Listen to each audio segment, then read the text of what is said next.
Tell me a story. I will tell you a story, Steven. Let me tell you a story about when I was a kid. You know, my whole life has been affected by all the imagining that I did as a kid about stars and space. I was telling somebody a story about how I saw a rocket in the sky as a kid when I was maybe 8 years old riding my bike. And I told him how I chased that rocket, you know, as I watched it go away for probably an hour.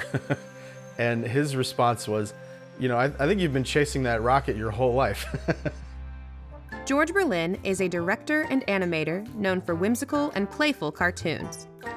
Since 2015, he has been creating projection mapping animation. This means he creates an animated film carefully designed to fit the contours of a building, such as the Museum of History and Industry in Seattle, Washington. What I did in Seattle was to sort of take the building and turn it into a visual instrument. So I took all the musical sounds and I could, you know, light up different parts of the building to sync with that. And when you see it live, it feels like the building itself has come to life. It's a really cool experience to see something like that if you've never experienced it. In 2019, Georg and his team produced EarthRise Apollo, a series of space exploration stories that projected on 3 very different buildings in the US, Romania, and Japan. This one is a good example of a lot of stuff together. You know, I was joking with somebody as I was working on it that, you know, my story only involves 2 things, all of time and the entirety of space. That story is the first in the EarthRise series, Moonbeams, which screened at IMAP, one of the world's premier projection mapping festivals. Moonbeams is a film that was designed to fit on a very particular building, the Palace of Parliament in Bucharest, Romania. So when you watch this, you're going to see a lot of things that look a little different than you're used to. The animation we've made for this is intended to fit right on this building, to look like it's a part of the building. Everything was framed to fit the structure of it. And that's why when you watch this, you'll sort of feel like there's supposed to be a building here. Without any dialogue, the film artfully interprets man's fascination with the stars, from the birth of the universe to the lunar landing in 1969 and beyond.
A childhood immersed in fantasy and science fiction led to many of his own hand-drawn adventures.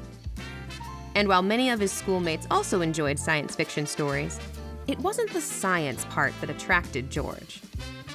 I wanted to just go and fly on crazy planets and have robots and all sorts of crazy fun adventures like that. His love of exploration as a child developed into a love of travel as an adult. Being into stargazing so much as a kid, it really makes you want to explore things when you get older. Like when you grow up and you want to travel, it kind of makes the unknown feel more exciting and adventurous. For George, stargazing inspired more than a love of adventure. It nurtured openness to new ideas, fearlessness to facing the world, and conditioned the habit of seeing life with childlike wonder. Dreaming of the Infinite, the second story in the series, is his love letter to imagination and dreaming. If I could travel to another planet, I mean, half of the fun would just be, what can I see there?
The third story in the EarthRise series, Lunar Tunes, is arguably the most personal for George. Inspired by his own imaginative childhood, the viewer is witness to a world of intergalactic fun and play. A fascination highly influenced by his parents' interest in outer space. I want to say it was mostly my dad's idea to go up on the roof to watch constellations and things. I think it was maybe a meteor shower or something we went to watch. And some of those meteor showers were like I remember one time, I think it was maybe the middle of the night. We all got up at like 2 a.m. to go watch some meteor shower that you could only see at that time of night. So it's kind of like whose parents let them get up at 2 a.m. to go climb on the roof? It's not most people that I know.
I think I remember just wondering when I looked up at the stars, what's out there? Who's out there?